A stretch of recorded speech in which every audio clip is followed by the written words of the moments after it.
15 फरवरी का त्यौहार महाशिवरात्रि का त्यौहार है। यह भगवान शिव जी का सबसे बढ़िया त्यौहार है। इस दिन अगर कोई निर्जला, बापूजी अपने सत्संग में बताते हैं कि इस दिन कोई अगर निर्जला व्रत करता है तो उसे पित्त नहीं बढ़ता है और सर में दर्द भी नहीं होता है। बाकी त्यौहार अगर वो व्रत करता है अगर निर्जला, तो उसको जो है कि सर में दर्द भी पकड़ लेता है। लेकिन महाशिवरात्रि का निर्जला अगर व्रत करता है तो समझ लो कि उसके सर में दर्द नहीं होता है। इस दिन जागरण, जप, ध्यान रात्रि को करना चाहिए। स्वपुल्य पुण्यताम राजन विश्वासो नैव जायते। बापूजी के सत्संग में आता है कि जिसके जीवन में अल्प पुण्य है उनको व्रत उपवास में महत्व बुद्धि नहीं होती, लेकिन अनजाने में भी महाशिवरात्रि की रात्रि को अगर जग गया तो दुस्सह नाम के शिकारी में से राजा विचित्र वीर बने और फिर भगवान वीरभद्र हो के अब भी पूजे जाते हैं। तो इस पर्व का धन इकट्ठा करो। बड़ी सार बात है कि महाशिवरात्रि का व्रत न करने से पाप लगता है, लेकिन करने से ऐसी बुद्धि होती है जैसी सतयुग, त्रेता और द्वापर के लोगों की होती है, और वही पुण्य लाभ प्राप्त होता है जो उस काल में मिलता था। क्योंकि काल के प्रभाव से जो देव तीर्थ पुण्य लुप्त हो गए हैं वे शिवरात्रि के दिन पूर्णतः विद्यमान होते हैं। कितनी बड़ी बात! जो पुण्य लाभ होता है तो उस काल में मिलता है, क्योंकि काल के प्रभाव से जो देव तीर्थ सब लुप्त हो गए हैं, महाशिवरात्रि के दिन पूर्णतः विद्यमान होते हैं। इसलिए इस दिन का जागरण सब पर्वों से ज़्यादा महत्वपूर्ण है। इस दिन का जागरण जीवन में बड़ी बरकत लाता है और जो शुभ कर्म किए जाते हैं वे अनंत गुना फल देते हैं। शिव माने कल्याणकारी, सत्यम शिवम सुंदरम। वे सत्य स्वरूप हैं, कल्याण स्वरूप हैं, हितकारी हैं। महाशिवरात्रि की रात को सारे तीर्थों और सारे देवों का धरती पर अस्तित्व है, प्रभाव रहता है। इसलिए सबके मन अच्छे रहते हैं, शांति रहती है, प्रसन्नता रहती है। महाशिवरात्रि को शिव भक्तों के जीवन में आह्लाद तो होता ही है, बिल्कुल यह प्रत्यक्ष है। यह तिथि त्योहारों का प्रभाव भी है और शिव जी वशिष्ठ जी का संवाद भी है कि हस्ताल मल कवत ब्रह्म ज्ञान हो जाए।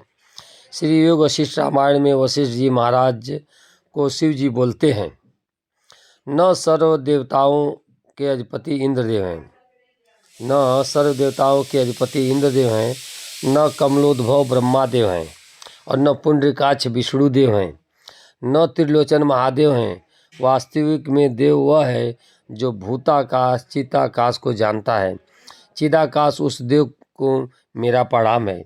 मेरे साकार रूप का पूजन प्रारंभ के उपासकों के लिए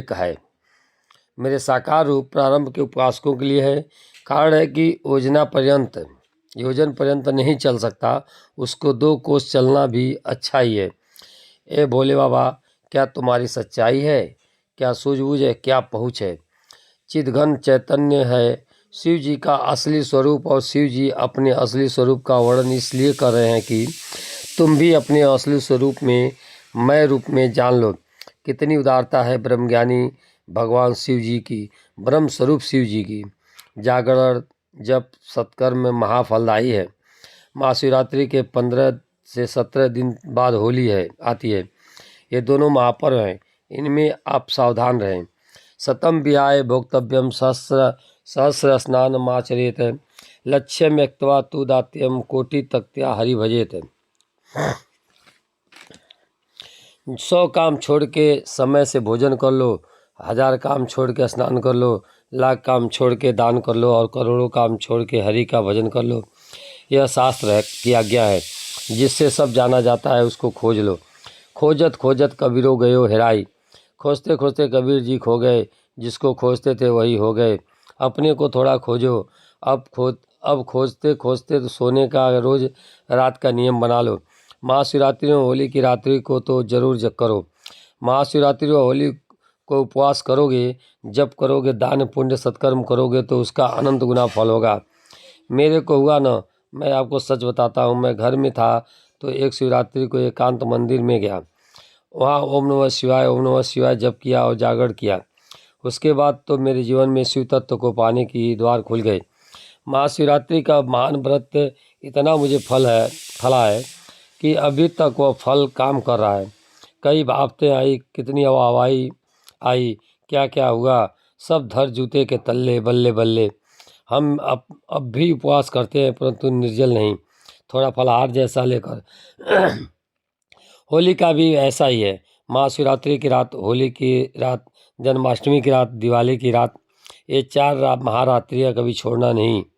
जागरण, भगवान नाम जप और सत्कर्म हो सके तो कड़ा उपवास करो, नहीं तो फिर फल वल आदि पर रहो। ये परम पूज्य बापू जी के सत्संग से आता है। बापू जी विश्व के कल्याण के कितना सोचते हैं। हरिओम।